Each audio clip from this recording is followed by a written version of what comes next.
Queridos, meu coração muito se alegra por estar aqui na frente e mais uma vez ter o privilégio, a oportunidade de trazer um pouquinho da porção da palavra do Senhor Jesus. Eu agradeço ao pastor o convite, essa liberdade, essa oportunidade que ele dá, não só para mim, mas como outros pregadores já estiveram aqui.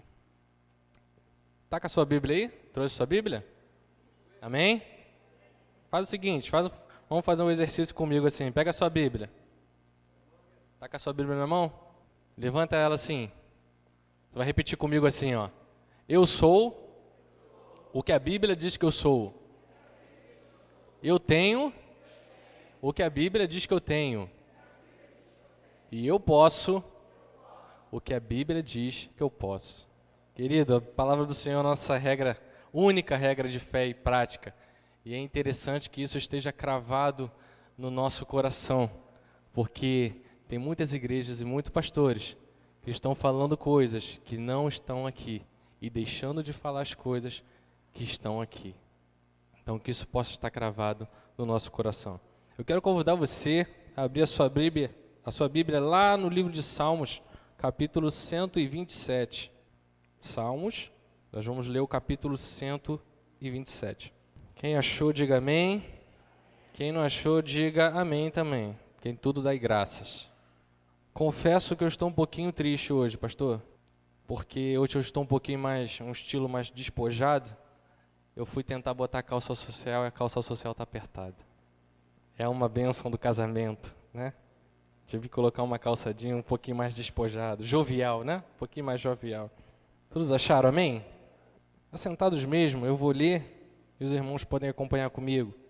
Não sei se a minha versão é um pouquinho diferente da de vocês, mas acho que dá para entender. Diz assim a palavra do Senhor: se o Senhor não edificar a casa, em vão trabalham os que edificam. Se o Senhor não guardar a cidade, em vão vigia a sentinela. Inútil vos será levantar de madrugada, repousar à tarde, comer o pão que penosamente granjeastes, e aos seus amados ele dá enquanto o dorme. Verso 3, herança do Senhor são os filhos, o fruto do ventre, seu galardão. Como flechas na mão do guerreiro, assim como os filhos da mocidade. Feliz o homem que enche eles a sua aljava. Não será envergonhado quando pleitear com os inimigos à porta. Feche seus olhos, vamos orar? Pai, nós queremos te agradecer, ó Pai, porque nós temos essa liberdade de abrir a Tua Palavra e poder ler e poder compartilhar. E nós sabemos que muitos países, muitos locais por aí afora são proibidos de ler a Tua Palavra, Senhor.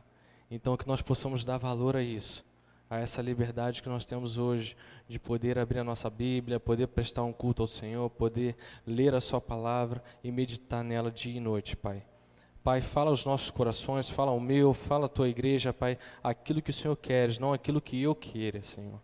Mas fala, Senhor, aquilo que o Senhor tem preparado para nós. É o que eu te peço, te agradeço, em nome de Jesus. Amém. Interessante que a palavra começa assim: se o Senhor não edificar a casa. O significado da palavra edificar seria a mesma coisa que construir, criar. Ou seja, se a gente substituir essa palavra, ficaria assim: se o Senhor não for o construtor da casa, se o Senhor não for o criador da casa, quem é a casa? Sou eu. Quem é a casa? Você. Mas nesse texto aqui, quem representa a casa? A família. Ou seja, se o Senhor não for o construtor, não for o criador, se o Senhor não for a base da família, não for aquele que está no centro da família, o salmista fala que inútil será fazer qualquer coisa. É interessante que a palavra de Deus ela é tão abrangente que ela serve para todas as áreas. Ela serve para as áreas de negócio, ela serve para as áreas de relacionamento. Quer ver um exemplo? Uma pessoa quer abrir um negócio. Ela tem um certo capital, ela tem um certo valor guardado. O que ela faz? Ela procura entender o negócio que ela quer abrir.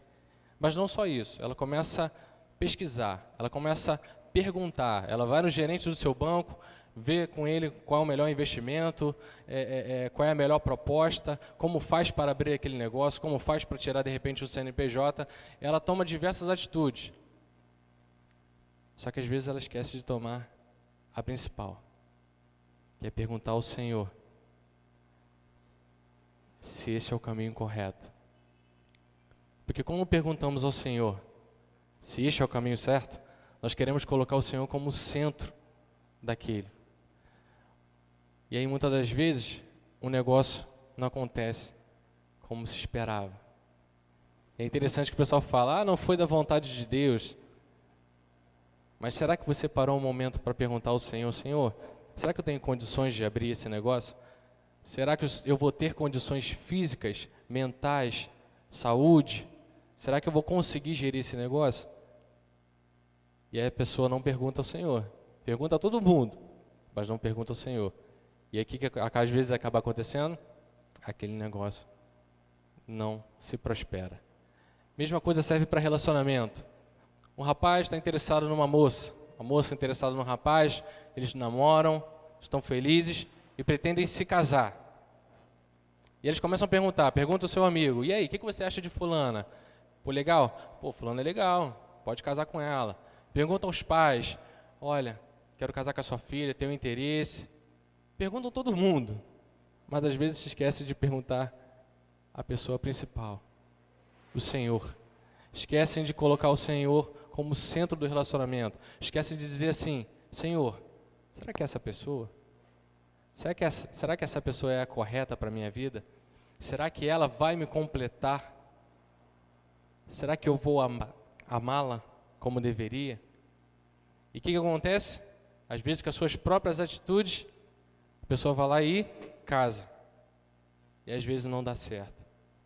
E volta a mente, ela fala, não era a vontade de Deus.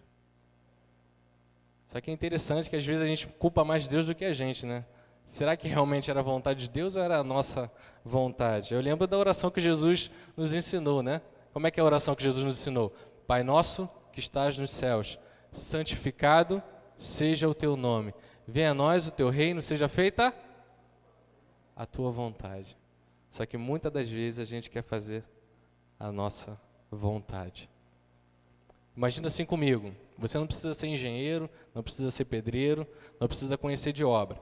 Mas imagina assim, imagina que você queira construir uma casa.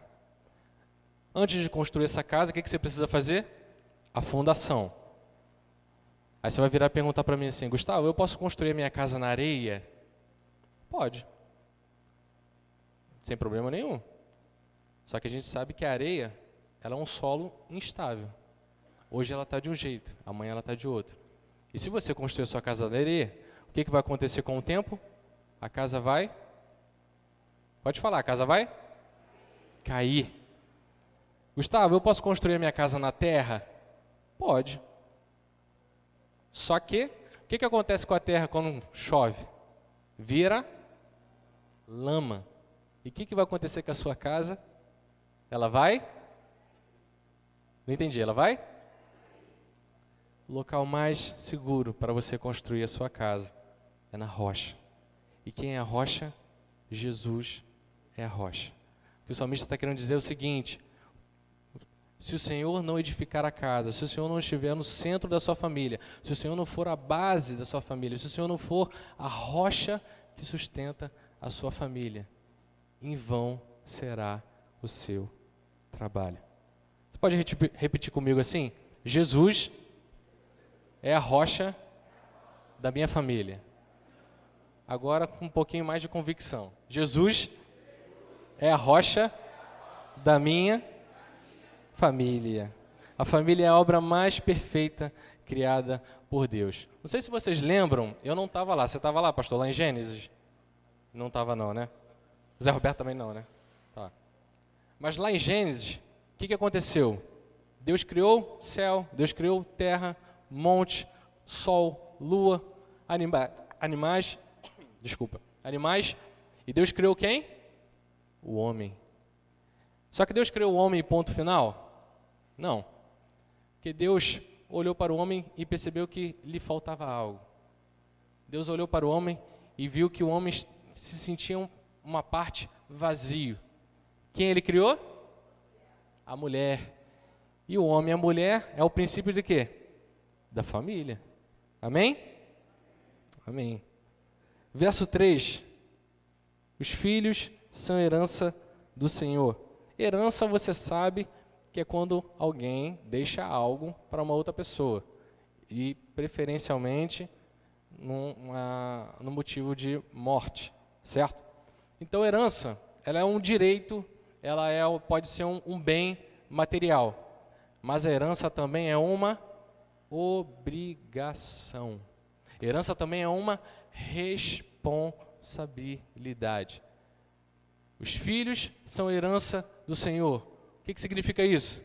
Deus dá um presente para os pais, mas também dá uma responsabilidade.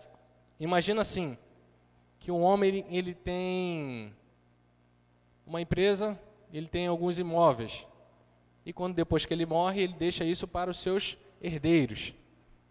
É um bem? Sim. É um presente? Sim.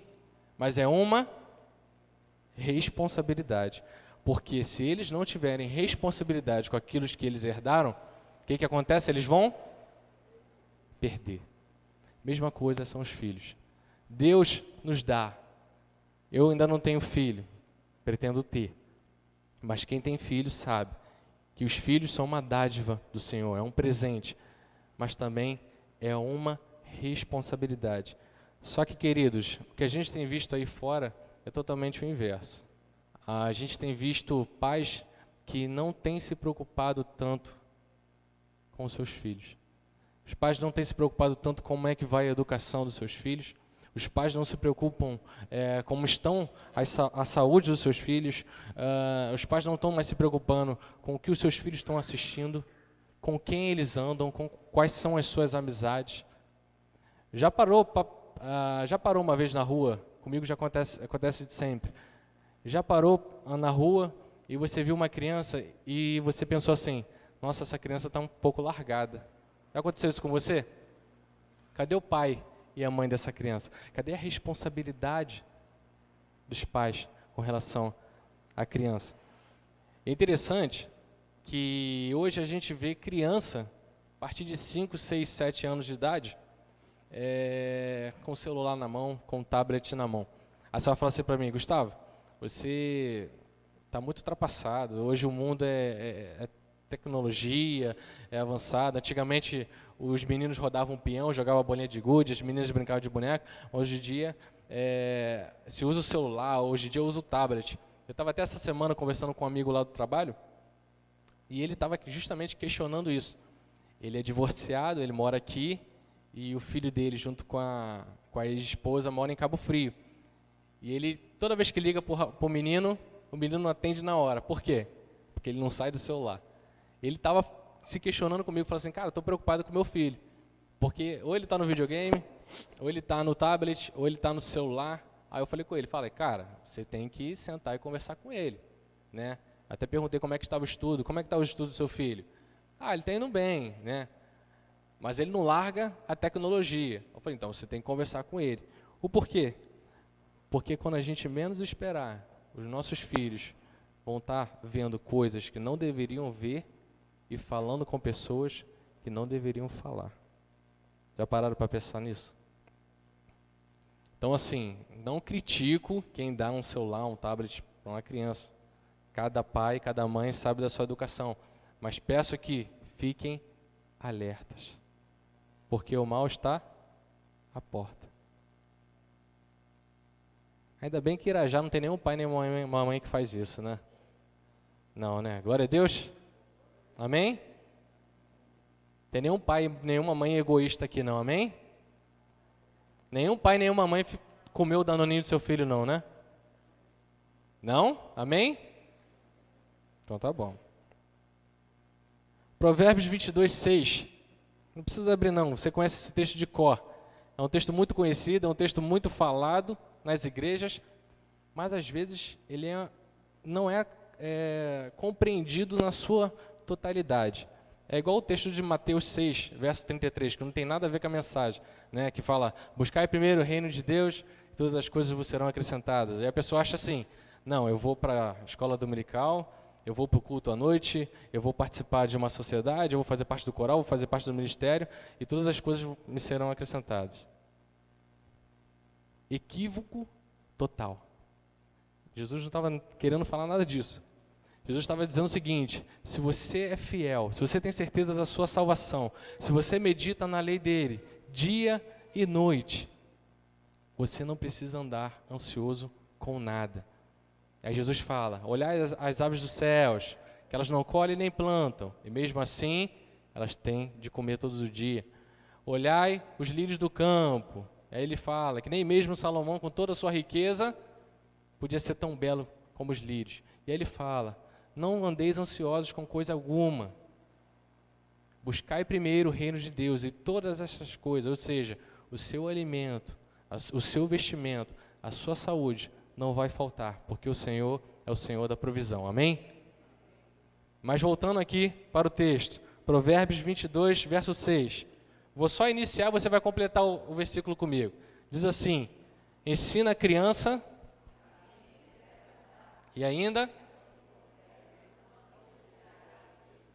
ensina a criança no caminho que deve andar, e ainda quando for velho não se desviará dele. E aí você vai ver hoje muitos pais se questionando, dizendo assim: poxa, eu sempre levei meu filho na igreja, né? Sempre ensinei a ele o caminho que ele deve andar. Aí eu te pergunto, não precisa responder não, você vai refletir. Você pegou a mão da criança e arrastou a mão do seu filho para vir para a igreja, ou você sentou com ele e explicou a ele o porquê, o motivo de ir à igreja? Você ensinou seu filho a ser um frequentador de igreja, alguém que senta no banco, mas não participa de nada, ou você ensinou a ele o que é ser uma igreja? Existe uma diferença. Filho de peixe, peixinho é. Filho de crente? Crentinho não é não. Crentinho não é não. Parece brincadeira, mas essa palavra é muito séria, né? Então, o ensinar, o que Jesus está querendo dizer aqui na palavra dele, o que Deus quer falar com você aqui nessa palavra é o seguinte: o ensinar a criança não é simplesmente você sentar com ele, ó, Jesus, isso, Bíblia. O ensinar que Deus está querendo dizer, ele vai muito mais além do que palavras. Deus está querendo falar sobre atitudes. Ensina a criança o caminho que ela deve andar. Deus está falando o seguinte com você: mostra à criança o que é ter um caráter cristão. Porque senão você fica só preso aqui na Bíblia, só preso na fala. Mas a criança, ela observa. Vou contar um relato aqui. Diz a minha mãe, não sei se é verdade, eu acho que isso deve ser verdade, vou crer na palavra dela. Diz a minha mãe que às vezes, quando meu pai, ele conversava com alguém, ele tinha essa mania de botar a mão no bolso e ficava batendo papo.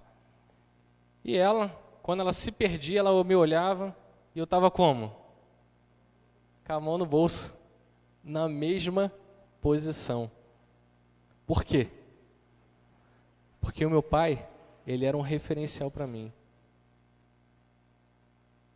Às vezes eu não podia nem muito ouvir o que ele está falando, que geralmente criança não escuta muito, né? Até adolescente, a gente não escuta muito, né? Quando vai passando nas fases de 16, 17, que a gente vai criando um pouquinho mais de maturidade. Mas a criança não está muito acostumada em ouvir. Você pode ensinar para ela, você pode falar de Jesus para ela, ela vai entender, a palavra de Deus fala que ela não volta vazia, só que a criança está mais preocupada com o quê? Com a visão. Ou seja, quando Deus fala, ensina a criança o caminho que ela deve andar, Deus está falando o seguinte: seja um referencial para ela, seja um padrão para ela. A partir do momento que ela olhe para você e ela fala assim: quando eu crescer eu quero ser igual ao meu pai. Quando eu crescer eu quero ser igual à minha mãe. porque minha mãe é assim, é assim, é assim. Meu pai é assim, assim e assim. Você precisa ensinar o seu filho a... Eita, quase teve uma batida ali. Você precisa ensinar o seu filho a ter caráter. Esse é o versículo, é isso que Deus está querendo dizer. Ensina a criança o caminho que ela deve andar. Ensina a criança a ser um bom filho. Ensina a criança a ser um bom profissional. Ensina a criança a ser um bom adolescente. Ensina a criança de tal forma que ela olhe para você e ela veja você como referencial e ela vai ser lá na frente um bom pai. Ela vai ser lá na frente uma boa mãe. Só que, muitas das vezes, não é isso que acontece. Fica mais naquela famosa frase, né? Faça o que eu digo, mas não faça o que eu faço. Então, por isso que muitas das vezes, quando os nossos filhos são mais velhos, e às vezes eles não estão dentro da igreja. Porque faça o que eu digo, mas não faça o que eu faço. Às vezes nós não somos referenciais. Nós não mostramos o padrão de Deus. Nós não mostramos caráter cristão dentro da nossa casa. E o nosso filho, ele cresce vendo isso. Não estou dizendo que a família é perfeita. O filho vai crescer vendo uma briga dos pais, pode ver uma discussão dos pais. Só que, o que precisa reinar mais na sua casa? Eu sempre gosto de falar isso. O que você precisa mostrar para o seu filho? Que a sua casa é um lar que tem paz. A sua casa é um lar que tem amor. A sua casa é um lar que tem a presença de Jesus. E quando o seu filho olha para você e vê você como referencial e um bom referencial, aí a palavra de Deus ela se concretiza. Ou seja, ensina a criança no caminho que ela deve andar, porque quando ela for mais velha, ela vai lembrar: meu pai era um homem cristão, minha mãe era uma mulher cristã. Eles tinham caráter cristão e eu quero puxar a eles. Por isso que assim quando for velho, ele não se desviará dele, porque ele vai saber qual é o caminho certo que ele deve seguir. Amém? Os irmãos estão entendendo? Estou falando um pouquinho bolado, um pouquinho rápido, estou tentando ser bem claro e bem transparente e bem direto. Pergunta, não precisa responder para mim. Você é um referencial na sua casa? Você, pai, é um referencial para o seu filho? Você, mãe, é um referencial para os seus filhos? Não precisa responder para mim. Fica só guardada no teu coração. Verso 4, olha que interessante.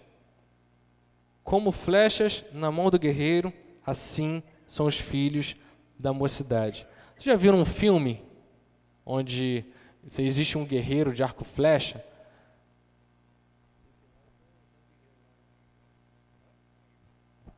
Niterói tem um guerreiro de arco e flecha lá, né, pastor? Pastor, né? Sua terra, né? Já viram um filme onde tem um guerreiro com arco e flecha? Talvez um filme mais antigo aí, pessoal um pouquinho mais antigo, seria o Robin Hood, né? Você lembra do Robin Hood?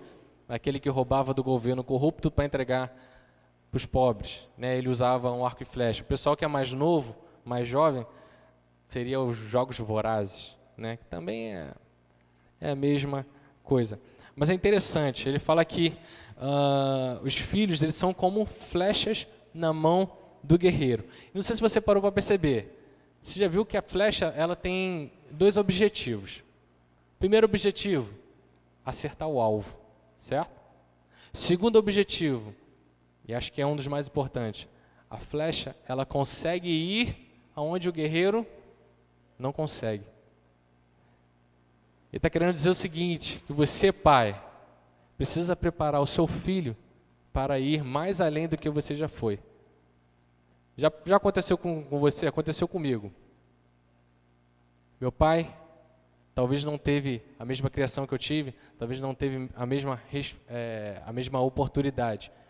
Mas ele passou no coração dele o seguinte: eu quero que meu filho vá mais além, eu quero que o meu filho tenha algo a mais do que eu tive. Às vezes é uma boa educação, né? Às vezes a gente não tem A gente sabe que antigamente era um pouco mais difícil, né? Hoje ainda é difícil, né? Mas antigamente ainda era mais difícil ainda, não tinha tantos colégios particulares, pessoal que tem mais de 40, mais de 50 vai dizer isso. Então, a maioria das pessoas fizeram ensino médio, ensino fundamental em escolas públicas. E é claro que hoje, quando você tem uma condição melhor, o que você quer pagar? Uma escola particular para os seus filhos. Então, você quer que os seus filhos vão mais além do que vocês já foram. Esse é um dos objetivos que os pais precisam ter. Você tem esse objetivo? Eu estou falando isso porque eu já vi competição entre pai e filho. Eu tive um amigo, né, não vou falar o nome dele, mas ele, infelizmente, ele foi abandonado pelo pai, ele conhecia o pai, e o pai era um grande advogado, e ele fazia a faculdade de Direito para tentar ser melhor do que o pai. Eu falava com ele, cara, esquece isso, se teu pai não quis te acompanhar, não quis estar presente, esquece isso, vive a tua vida. Você não tem nada mais a ver com ele. O que você tem que fazer é seguir um caminho, o seu caminho, né? O seu caminho profissional. Mas ele não tirava isso da cabeça. Ele queria ser maior do que o pai dele. E olha que interessante. A gente tem 3 coisas interessantes nessa situação das flechas, né? Verso 4. Como flechas na mão do guerreiro, assim são os filhos da mocidade. Primeira coisa interessante. Alguém já tentou usar um arco e flecha aqui? Alguém já tentou? Uma vez eu peguei um arco e flecha, não tentei, mas só peguei ali só de curiosidade. É algo difícil pra caramba. Não é algo fácil. A gente olha no filme, né, o cara pegando e tchá, tchá, tchá. Mas é algo difícil pra caramba. O que Deus quer falar com isso? Criar um filho é algo difícil. É algo que requer responsabilidade. Vamos lá. Primeira situação.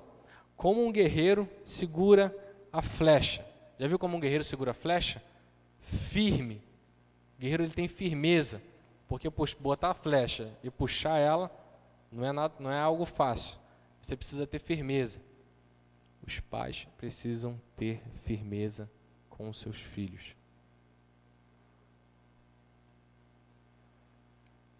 Como um guerreiro segura a flecha, os pais precisam segurar seus filhos com firmeza. E o que a gente tem visto aí é que os pais não conseguem mais segurar seus filhos. Mentira?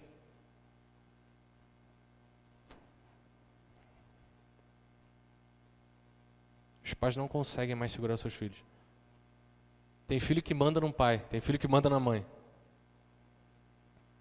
Assim, eu fico, às vezes, meio abismado. Quando eu vejo, assim, alguns jovens, e aí eu olho, assim, de aparência de 15, 16, 17 anos, com tatuagem. Eu não tenho nada contra tatuagens. Eu falo assim, Gustavo, mas é pecado.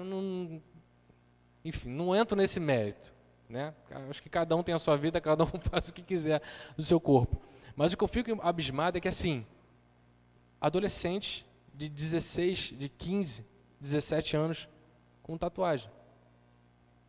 Se eles fazem tatuagem sendo menor de idade, é porque os pais... E eu coloquei a tatuagem só como exemplo, mas existem diversos exemplos. Como os pais têm segurado os seus filhos com firmeza? Não tem segurado. Essa é a verdade. Segundo ponto aqui, do arco e flecha. Como um guerreiro, ele tem que saber a hora certa de soltar a flecha para acertar o alvo, certo? Ele vai, estica, mira, e na hora que ele achar que é a hora devida, ele solta a flecha. Da mesma forma, os pais devem saber a hora certa de soltar seus filhos. E aí cai no ponto anterior. Os pais não têm segurado seus filhos com firmeza. A gente vê muita liberdade Na verdade, muita libertinagem entre os jovens de hoje. E terceiro ponto, como um guerreiro, ele quer acertar o alvo. Os pais também precisam aprender a olhar o alvo de seus filhos e acertarem. Então aqui, recapitulando, 3 coisinhas do arco e flecha que nós pais, precisamos. Segurar os nossos filhos com firmeza. Saber a hora certa de soltá-los. Terceiro, alcançar o alvo certo. Mas tem uma observação. Os pais precisam tomar cuidado. Os pais não podem passar os seus alvos para os seus filhos. Como assim, Gustavo? Não entendi. Já viu aquela pessoa que fala assim, meu filho vai ser doutor. O meu filho vai ser militar. O meu filho vai ser engenheiro. Não pensa assim, não. Esse é o seu alvo. Seu filho precisa escolher o alvo que ele quer. O seu objetivo para com o seu filho é o quê? Ele se torne um homem e uma mulher cristã, temente a Deus. Um ótimo profissional, um bom pai de família, uma boa mãe de família. Esse é o seu alvo. Agora, se o seu filho vai ser engenheiro, vai ser médico, vai ser doutor, advogado, não se preocupe com isso. Se preocupe com o caráter do seu filho, porque é isso que vai pesar.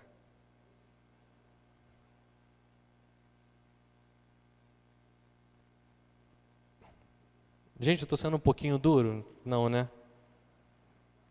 É o que Deus botou no meu coração e é o que eu tentei extrair um pouquinho desse salmo. Nós lemos o verso 1, verso 2, verso 3, verso 4 e agora a gente vai ler o verso 5. Diz assim o verso 5, você pode acompanhar comigo? Feliz o homem que enche deles a sua aljava. Não será envergonhado quando pleitear com os inimigos à porta. Você sabe o que é aljava? Sabe o que é aljava, pastor? Aljava é a bolsa onde fica as flechas. Eu não sabia, eu tive que procurar no Google. Aljava é a bolsa onde ficam as flechas. O que aljava representa aqui nesse versículo? Representa a casa. Vamos traduzir? É como se fosse assim, feliz o homem que enche a casa com seus filhos. Por quê? Ele não será envergonhado quando pleitear com os seus inimigos. A gente sabe que antigamente existia muita guerra de posse de terras, essas coisas, né? Que hoje a gente ainda tem, mas é muito pouco. Aí eu te faço a pergunta: quem é o inimigo à porta?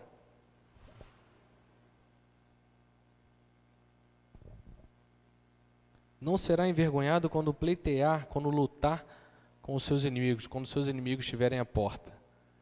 Eu estou falando como filho, tá? O que é o inimigo à porta? Sabe qual, para um filho como eu, que já tenho 28 anos de idade, e olho os meus pais que já estão indo para a casa dos 60, você sabe qual é o inimigo? A velhice. Você sabe qual é o inimigo? A saúde. O que o texto está querendo dizer? Que feliz é o homem cuja casa está cheia de filhos, porque quando chegar a uma certa idade, quando chegar a uma doença e atingir essa família, quem estarão lá para cuidar dos seus pais? Êxodo 20, verso 12. Honrai teu pai e tua mãe, para que todos os dias, vamos lá, honra teu pai e tua mãe, para que os teus dias, será que nós temos honrado os nossos pais e as nossas mães? Ou será que nós temos abandonado os nossos pais e as nossas mães? Será que nós temos maltratado os nossos pais e as nossas mães? Eu vi uma tirinha, uma figura no Facebook, deve ter um mês mais ou menos. Quem tem Facebook pode ser que tenha visto também. E é interessante, nessa figura eram duas situações. A primeira situação era uma mãe e duas crianças. Aí uma criança ficava assim, ó, a mãe é minha, essa é minha mãe, larga que é minha mãe. Aí o irmão do outro lado falava assim, não, a mãe que é minha mãe, pode largar ela. Essa é a primeira situação. Na segunda situação, a mãe estava acamada, já estava mais idosa. E a gente tinha os filhos brigando. Ó, toma conta aí que a mãe é tua. A outra falou, não, mas não é só minha mãe não, é tua mãe também. Vamos lá, assume aí a responsabilidade. É engraçado, mas também é realidade. Será que nós temos honrado o nosso pai e a nossa mãe? Será que nós temos cuidado? Será que nós temos zelado pelos nossos pais? Ou será que nós temos abandonado os nossos pais nos asilos? Eu acho uma das coisas mais lindas que eu acho aqui na igreja é o cuidado da nossa irmã Eliette, com a nossa querida irmã Cacilda. Uma das coisas mais lindas. Eliette é uma prova viva do livro de Êxodo, capítulo 20, verso 12. Honrar o seu pai, a sua mãe. Ela é uma prova viva do verso 5. Feliz é a pessoa que tem os seus filhos, porque quando chegar a hora certa, seus filhos vão poder cuidar, seus filhos vão zelar. E a pergunta que eu faço nessa noite, eu faço duas perguntas. Primeiro, para os pais. Pais, será que nós temos absorvido essa responsabilidade de criar os nossos filhos tementes ao Senhor, ensinando a criança no falar na palavra de Deus, mas ensinando a criança também com as suas atitudes, com o seu caráter, com o seu comportamento? Essa pergunta eu faço para os pais. E para quem é filho, eu faço outra pergunta.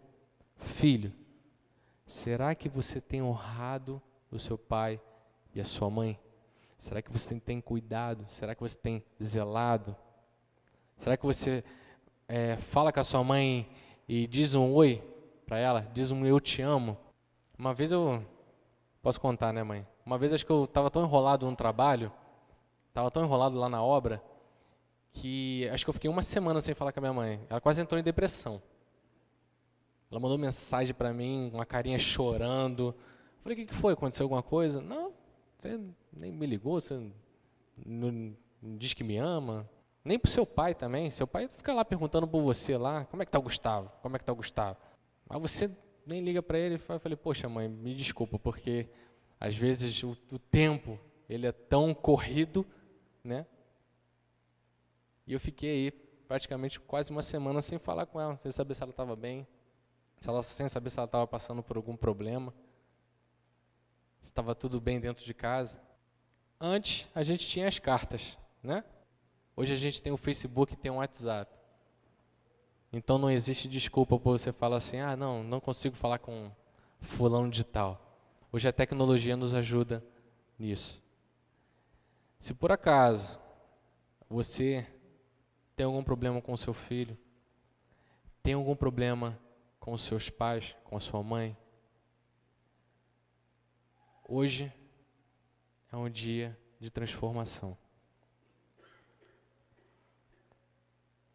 Hoje é um dia de você quebrar isso. Se por acaso você veio para cá, para a igreja, e você está aborrecido com alguma atitude do seu filho, quando chegar em casa, ou se ele não mora mais com você, manda uma mensagem para ele. Diz assim, filho, eu te amo. E vou mais além. Mesmo que ele não tenha feito nada de errado com você, mesmo que você esteja bem com ele, diga para ele quando você chegar em casa, manda uma mensagem lá no Zap, liga para ele, manda no Face, faz assim, filho, eu te amo. Filho, você, mesma coisa com seu pai. Quando chegar em casa agora, dá uma ligadinha para ele. Pai, tá tudo bem? Tá tudo bem, o que houve? Não, só para ouvir a sua voz. Só para saber se você está bem. E só para dizer que eu te amo. Duas perguntas que eu faço. Pais, será que temos absorvido a responsabilidade de criar os nossos filhos perante ao Senhor? Filhos, será que nós temos honrado e cuidado dos nossos pais? Eu queria que você repetisse uma frase comigo. E a gente já vai encerrar. Repete assim comigo. A minha família é presente do Senhor. Para isso aí tá bom, né? Acho que a gente pode ser um pouquinho mais convictos. Repete assim, ó. A minha família é um presente do Senhor. A minha família é um presente do Senhor. A sua família é um presente do Senhor. Abraça e diga a sua família, seu pai, sua mãe, seu irmão, seu primo, seu tio. Diga para ele hoje, não deixe para amanhã, porque pode ser tarde. Diga para ele assim, ó, eu te amo. Que Deus abençoe a vida de vocês, amém?